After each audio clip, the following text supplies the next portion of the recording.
بسم الله الرحمن الرحيم. سورة بقرة ركوع نمبر 35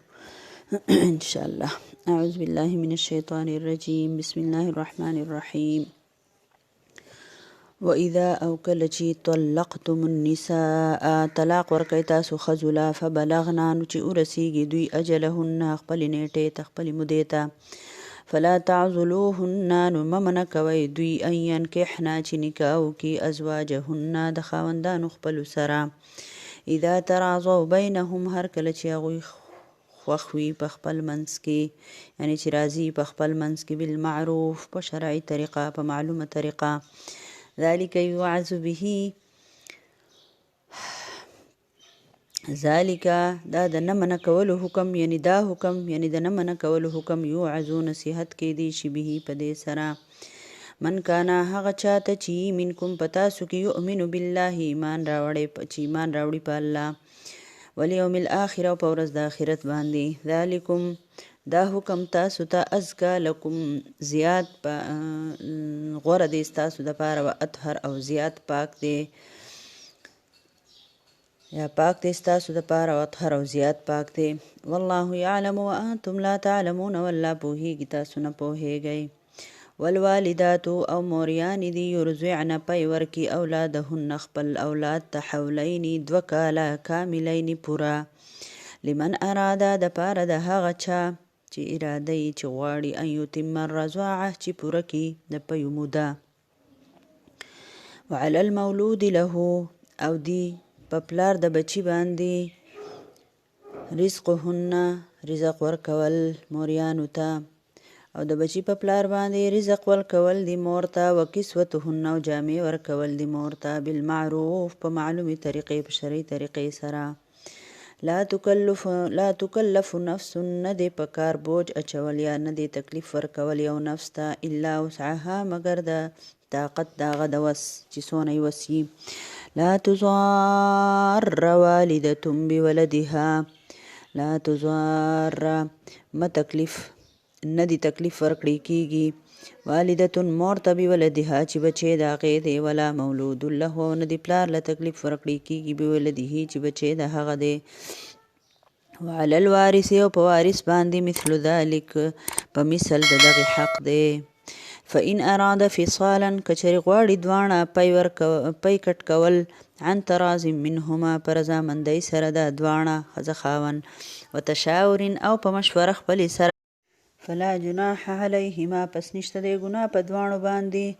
وإن أردتم او کچری غواړئ تاسو اراده ستاسو ان تسترضعوا چې تاسو پر رضاعت ورکوي بچی یعنی د دایې پی ورکوي خپل بچی ته یا د بلې ښځې پی ورکوي بچی ته اولادکم بچی خپل ته ان تسترضعوا اولادکم چې تاسو بچی له پی ورکوي د بلې ښځې فلا جناح علیکم پس نشته دی ګناه په تاسو باندې اذا سلمتم هر کله چې ورکوي تاسو هغه مزدوري اذا سلمتم ما هر کله چې ورکوي تاسو هغه مزدوري آتیتم چې مقرر کړي و تاسو بالمعروف په معلومه طریقې سره واتقوا الله ویریږئ د الله نه واعلموا او پوه شئ ان الله بما تعملون بصیر چې بېشکه الله ستاسو په عملونو نظر لرونکی دی والذین یتوفون منکم هغه کسان چې مړه شي په تاسو کې ویذرون ازواجا او پرېږدي دوی ښځې یتربصن نو انتظار دی وکړي بانفسهن خپلو ځانونو ته 4 اشهر وعشره 4 اشهر میاشتې وعشره او 10 ورځې فاذا بلغنا بیا کله چې ورسیږي دوی اجلهن نیټې خپلې ته یعنی 4 میاشتې او 10 ورځې پوره شي فلا جناح علیکم نو پس نشته ګناه په تاسو باندې فیما په هغه کار کې فعلنا چې وکړي دا ښځې فی انفسهن د خپلو ځانونو دپاره بالمعروف په معلومي طریقې سره والله بما تعملون خبیر الله ستاسو په عملونو خبردار دی ولا جناح علیکم نشته ګناه په تاسو باندې فیما په هغه کار کې عرضتم به چې اشاره کوئ تاسو په هغې سره من خطبة النساء په غوښتلو د دغه ښځو د دې کونډو ښځو او اکننتم یا پټ ساتئ تاسو فی انفسکم په زړونو خپلو کې علم الله معلوم دی الله ته معلومه ده الله ته انکم چې بېشکه تاسو ستذکرونهن خامخا به یادوئ دا کونډې ښځې یعنی ذکر کوئ د دې کونډو ښځو ولکن لا تواعدوهن لیکن چې ونه کړئ وعدې د دې ښځو سره سرن پټي پټي الا ان تقولو مګر دا چې خبرې وکئ ورسره قولا معروفه خبرې معلومې طریقې سره خبرې په شرعي طریقې سره ولا تعزمو او مه مضبوطوئ عقدة النکاح غوټه د نکاح حتی تر دې پورې یبلغ الکتابو چې ورسیږي مقرره وخته اجله نیټه خپله یا حتی تر دې پورې یبلغ الکتاب اجله چې ورسیږي کتاب مقرر وخت ته وایي لیکلو ته مطلب هم کتاب وایي که نه چې ورسیږي مقرر وخت اجله خپلې نیټې ته یعنی دا 4 میاشتې 10 ورځې تېرې شي وعلمو پوهه شئ ان الله بېشکه الله یعلم پوهه دی ما فی انفسکم څه چې ستاسو په زړونو کې دي فاحذروه نو ویریږئ د الله نه وعلمو او پوهه شئ ان الله غفور حلیم چې بېشکه الله معاف کوونکی او ډېر صبرناک دی په دې آیت کې الله رب العالمین فرمایي 30 نمبر رکو ده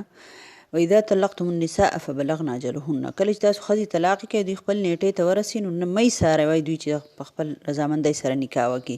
لکه یو سړی دی ښځې له یو طلاق ورکړو او هغه میاشت تېره شوه او دوی په دې منځ کې دوه سره رجوع ونه کړله لکه د یو طلاق پې وشو یا 2 طلاقه یې ورکړله او دا مرور شوه د پلار کره راغله او ورځې پکې تېرې شوې او 2 طلاقه شوي دي خو 3 طلاق لا نه دی ورکړی او بیا الله پاک په څه طریقه دا ښځه خاوند روغ شو وایي چې او مونږ صلح او مونږ روغ راولو نو د طلاق رجعي ده کنه لکه رجوع کولی شي ده نو په کار ده حق دا دی چې که دوی ښځه خاوند یو بل سره واپس یوځای کېږي نو مور له پلار له وروڼو له سخرانو له لیورونو له دوی له نه ده پکار چې د دوی په منځ کې حایله شي او د دوی رشته خامخا چې نه نه دا خو اوس شرم دی او دا خو دا چل دی دا بېغیرتي ده او کم خیال زموږ د خلکو دا خبرې دي دا خوشي خبرې دي که نه اسلام نه یو خبره او خوشي خبرې کوو که نه نو د رسول الله صلی الله علیه وسلم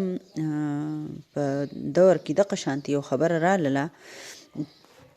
چې سیدنا معقل بن یسار رضی الله تعالی عنه وایي چې زما خور وه نو هغې له خپل خاوند عاصم بن عدي چې دی نو طلاق رجعي ورکړی و په هغه وخت کې دا کارونه شوي دي انسانان دي که نه نو طلاق رجعي و خو بیا رجوع ونه کړله او هغه پوره موده تېره شوله په دې میاشت تېره شوه 2 میاشتې تېرې شوې نو بیا دو چې دی نو څه موده پس بیا د نکاح دپاره پیغام ورولېږو چې لکه مطلب روغه راشي ښځه خاوند 3 طلاق خو یې لا نه ورکړی که نه د 2 طلاقو نه پس خو د نکاح کېدی شي نو چې کله دو پیغام ولېږو د خپل خاوند پیغام ولېږو ورور ته یې وله ووې نو دا رور یې ولګېدو دو ته نور هم یو ځای د بل ځای نه ویناګانې شوي وې که نه چې کنې مونږ به یې په نکاح واخلو نو د هغه دونه غیرت او غصه وه چې سمې ویناګانې ورته وکړې چې زه خامخا لکه اوس لکه زه دونه بې غیرته نه یم چې خپل دا درکمه ایسته انکار وکړو قسم یې وخوړو چې چرې به هم زه دا نکاح ونه کړم زه به دا خپله خور واپس دوله ورنه کړمه نو وایي الله رب العالمین دا آیتونه نازل کړل او فورا هغه صحابي چې دی خپله خبره پرېښوده او په آیت عملي کو او د قسمې کفاره ورکړه ټیک ده خبره دا ده چې د ښځې رضا ته به ګورئ چې بس ښځه او خاوند په خپل منځ کې روغ دي نو که ستاسو خیال ورانې ټول دی مور او پلار او دی خره او خواښې او دی اندرور او لیور او دی خویندې وروڼه او دی لانجه جوړه کړي عاجزانان خو خپل زندګۍ ته ګوري چې زموږ د ټول عمر زندګي تباه کېږي ښځه خاوند او د نورو خلکو چې دی نو دا لاسونه پکې وهي او مطلب دا ورانې پکې جوړی او خبره ورانې طرف ته بوځي نو دا ډېره زیاته سخته ګناه ده قرآن دلته ښکاره حکم راغی ذلک یوعظ به دا ښځه خاوند دا روغوالی راوستل او د دغې نه منع کول د دې الله فرمایي دا نصیحت کېږي تاسو ته چې تاسو به دا نه منع کوئ او د الله په حکم باندې به عمل کوئ د دې آیت نه دا ثابتېږي چې رسول الله صلی الله علیه وسلم په دې باره کې ګڼ احادیث دي خبره دا ده چې د ولی د اجازت نه بغیر خو نکاح نشته دی که نه خو د ښځې رضامندي پکې شرط د اسلام ډېر ښکلی دین دی. یوې ښځې رضا نشته د ولي چې څه خوښوي هغه چاله ورکوي، هم ټیک خبره نه ده. او یوه ښځه دا د ولي نه تپوس نه کوي، د خپل سرپرست نه، د پلار نه، ورور نه یا د مشر نه تپوس نه کوي او بس داسې ځان له نکاح کوي او ځي او څوک یې خوښ دی د هغه سره ځي. دا هم نشته په اسلام کې. دواړه خبرې دي. تاسو دې ته وګورئ که نه چې د دې صحابي خور د خپل زوړ خاوند سره عاصم بن عدي سره وه، د هغه پیغام راغی او دا پې رضا وه. نو ورور خو یې پې نه و رضا، خو چې دا پې رضا وه نو په کار ده چې د هغې رضامندۍ ته وکتلی شي. نو د ښځې رضا چې ده هغه مقدمه ده. د ښځې رضا په نکاح کې به د ښځې د رضا خیال ساتئ. نبی صلی الله علیه وسلم فرمایي وایي کونډه یا طلاق شوې ښځه چې ده د هغې پورې به د هغې نکاح نه کېږي تر څو چې د هغې نه په صفا الفاظو کې اجازت نه اخیستی شوي، طلاق شوي او کونډه. ځکه چې دوی خو لکه خبره کولی شي که نه چې کونډه وي نو هغه هم خبره کولی شي، بل خاوند لیدلی نو دونه نه شرمېږي که نه، او دغه شانتې طلاق شوي هم خپله خبره کولی شي. او بیا یې فرمایل چې کواري جینۍ چې وي لکه ناواده جینۍ چې کومه وي نو هغې نه هم اجازت اخیستل دي. صحابه و عرض وکړو یا رسول الله صلی الله علیه وسلم کواري جینۍ به څنګه اجازت ورکوي؟ کواري جینۍ هغې ته وایي چې لکه کوی دن واده نه شوي او جینۍ شرمېږي د پلار په کور که نه، نو اگر چې اوسنۍ جینکۍ به ډېرې کمې شرم پېژني که نه، خو حیاداره جینۍ یادوي، نیکه حیاداره جینۍ. نو نبي صلی الله علیه وسلم فرمایل چې بس هغې ته د هغې چپ پاتې کېدل اجازت دی که نه. مطلب تاسو ته خبره په پټه بتې نه کوئ چې خبر نه سکول ته تلي او چې راشئ ته مې ورکړئ، داسې نه. هغې ته به وایي چې فلانکې دی داسې د فلانکې خلک راځي او داسې په طریقه د خور په ذریعه ورته ووایه چې مور نه شرمېږي یا داسې، خو په څه طریقه خو اجنۍ خبره ورسوئ چې بس دا غلی شي، بس ټیک دی، دغه د هغې رضا ده. حضرت عایشه رضی الله عنها فرمایي ما رسول الله صلی الله علیه وسلم ته وفرمایل چې د الله رسوله جینۍ خو داسې شرمېږي هغه به څنګه وایي چې زه نکاح به زه پرې رضا یم؟ نو وایي نبي صلی الله علیه وسلم راته وفرمایل چې بس د هغې رضامندي دغه ده چې خاموش پاتې شي، دغه رضامندي ده که نه. خنسا بنت خزام یو انصاري صحابیه وه، نو پلار یې د دې د مرضۍ نه بغیر ول نکاح کړی و. نو هغه خو دغه وه لکه خاوند نه پاتې شوي وه، لکه کونډه وه که نه، یا مطلقه وه یا به کونډه وه، خو لکه بل خاوند نه پاتې شوي وه. نو هغې بلکل دغه کس هغې نه و خوښو. نو هغه راله رسول الله صلی الله علیه وسلم ته او نبي صلی الله علیه وسلم یې پلار راوغوښتو او هغه نکاح یې ختم کو چې د هغې پې رضا نه ده، هغه نکاح یې ختم کو. نو د دې خبرې دا مطلب نه دی هسې نه چې تاسو اوس دا خبرې شروع کړئ چې زما دغه خوښ دی دغه مې نه دی خوښ او لکه بل طرف ته لاړې نه شئ که نه. خو مطلب زه درته د اسلام اصول او طریقه درته ښیم چې که مور او پلار دغه کوي نو هغوی له مور او پلار له هم پوهه پکار ده که نه. خو دا خبره هم ده چې نن سبا جینکۍ دومره تیزې شوي دي چې په نیټونو او په دغو باندې د مور او پلار رضا ته نه ګوري هلکان جینکۍ او ځان له دغه ګوري خلک ګوري که نه. نو په هغې سره دا ورانه ده چې ورانې جوړېږي چې ستا عقل خو دونه نه دی، تا خو ځواني ده او جذبات دي او په هوا یې، نو پته نشته چې څه قسم بنده خوښې د مور او پلار دا چې خو ټولې هرې خبرې ته خیال کوي، د بچي د اولاد د ښې دپاره لګیایي که نه. نو ځکه به دې خبرې ته خیال کوئ، د مور او پلار د رضا خیال به ساتئ. خو مطلب د خبرې دا دی چې قرآن او حدیث کې دا دی چې د ولی د اجازت نه بغیر هم نکاح ټیک نه دی او د ښځې د رضامندۍ نه بغیر هم نکاح ټیک نه دی. بل د رسول الله صلی الله علیه وسلم د ګڼو احادیثو نه چې کوم د نکاح دغه ثابت دی، نو د بلوغت سره ښځه مطلب الګ او جینۍ چې دی د هغې عبادت کولی شي. او د نکاح چې دی لکه د عربو طریقه دا وه چې په وړوکوالي باندې به یې رشتې کولې. نو په خپله رسول الله صلی الله علیه وسلم چې د حضرت عایشه رضی الله عنها سره نکاح کوو نو په هغه وخت کې د عایشه رضی الله عنها عمر د 7 کالو. دې خبرې ته سوچ وکړئ. او کله چې هغه رخصت شوه د پلار د کور نه نبي صلی الله علیه وسلم کره، نو هغه د 9 کالو وه. د هغې د کیلونۍ هم د هغې سره لکه په دغه کې مثال وایي چې په ډولۍ کې ورسره په جهیز کې د هغې کیلونۍ هم وې که نه، د سامان کې د هغې کیلونۍ هم وې. او کله چې رسول الله صلی الله علیه وسلم وفات شو نو په هغه وخت کې د حضرت عایشه رضی الله عنها عمر 18 کاله و. نو دا مضبوط دلیل دی په دې خبره باندې که نه چې نن زمونږ د پاکستان په قوانینو کې دا قوانین ارډیننس کې دا خبره ده چې د نکاح په وخت کې به د الک عمر چې دی نو کم از کم 13 کال او د جنۍ عمر به 16 کاله وي او چې دا نه نو دې نه مخکې چا واده وکړو نو په هغه باندې به حکومت لکه دغه وله ورکوي سزا به وله ورکوي قرآن خلاف قانون دی ده بس چې هلک لوی شو جنۍ لویه شوه نو دغې نکاح کول او یا د وړوکوالي نکاح کول په دې کې څه ګناه نشته دی ځینې خلک تپوس هم کوي نو ځکه مې دا خبره واضحه کړه که نه وایي چې مونږ په وړوکوالي مور او پلار ویلي ومه نو چې لوی شي او د هغې رضامندي وي نو هېڅ خبره نه ده خیر دی که رضامندي نه وي نو بیا پکار ده چې د هغې خیال وساتلی شي او بل طرف ته د رسول الله صلی الله علیه وسلم عمر 51 کاله و دې ته هم سوچ وکئ 51 کاله د رسول الله صلی الله علیه وسلم عمر و نو د حضرت عایشه رضی الله عنها سره د نکاح مقصد څه دا د حضرت ابوبکر صدیق رضی الله تعالی عنه سره د رشتې مضبوطوالی او مستحکم والی و ځکه چې نبی صلی الله علیه وسلم خو اولاد هم و په دغه وخت کې خدیجه رضی الله عنها وفات شوې وه خو حضرت سودا رضی الله عنها خو موجود وه او اولاد هم موجود و نو ظاهره خبره ده په دې عمر کې داسې خبره خو نه وه کم چې دا خلک سوچ کوي چې بس صرف جنسي خواهشات او د دقې دپاره د نکاح کېږي داسې خبره خو نه ده دا نکاح خو الله رب العالمین څه خاص مقاصد یې ښي دي یوازې مقصد خو دا نه دی